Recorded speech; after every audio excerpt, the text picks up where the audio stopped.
Hello, അസ്സലാമു അലൈക്കും. ഇന്നപ്പോൾ നമ്മൾ ഇച്ചിരി മീൻകറി വെച്ചു. അയലയാണ്, അയല വറുത്തു. മുളക് ചാറ് വെച്ചു. മുളക് ചാറെന്ന് പറയുമ്പോൾ എങ്ങനെ വെച്ചതെന്ന് ഞാൻ പറഞ്ഞു തരാം കേട്ടോ. ഇത് നമുക്ക് കപ്പയും വെള്ളപ്പയറും കൂടി ഒലത്തിയതാണ്. ഇന്ന് അതൊക്കെയാണ് നമ്മുടെ കറികൾ. അപ്പോൾ ഉണ്ടല്ലോ,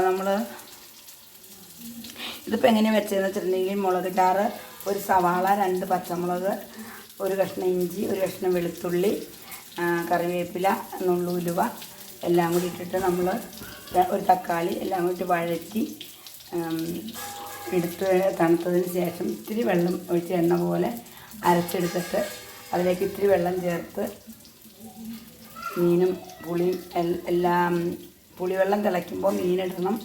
അപ്പോൾ നമുക്ക് മുളക് ചാറാണിത്. പക്ഷേ തേങ്ങ അരച്ച കറിയല്ല. നമുക്ക് നല്ല മുളക് ചാറ് പോലെ കിട്ടും. മിക്കവർക്കും തന്നെ തേങ്ങ നിറച്ച് കറി വയ്ക്കാൻ പറ്റില്ല, കൊളസ്ട്രോളും കാര്യങ്ങളൊക്കെ ഉള്ളതുകൊണ്ട്.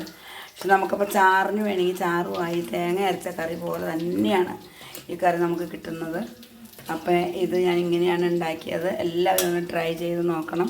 അതുപോലെ വെള്ളപ്പയർ, കടല ഒക്കെ നമ്മൾ കപ്പ സെപ്പറേറ്റ് ആയിട്ട് വേവിച്ചിട്ട് ഒലത്തുന്ന സമയത്ത് കപ്പയും ചേർത്ത് ഒലത്തുവാണെങ്കിൽ നല്ലതായിരിക്കും. നമുക്ക് ചോറിന് തിന്നാൻ, ചായക്കൊക്കെ തിന്നാം കേട്ടോ. നല്ലതാണ്. നമ്മൾ നാടൻ കറികളും ഒക്കെയാണെന്ന് ഉണ്ടാക്കിയേക്കണേ.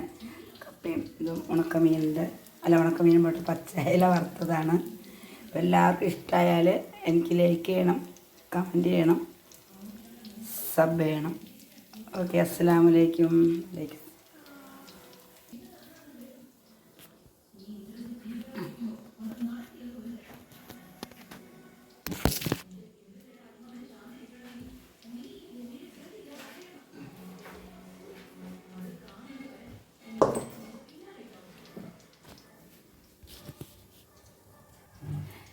പിന്നെ ഞാനിന്ന് കോളേജിൽ നിന്ന് വരുന്ന വഴിക്ക് 1/2 കിലോ റോബസ്റ്റ് പഴം മേടിച്ചു.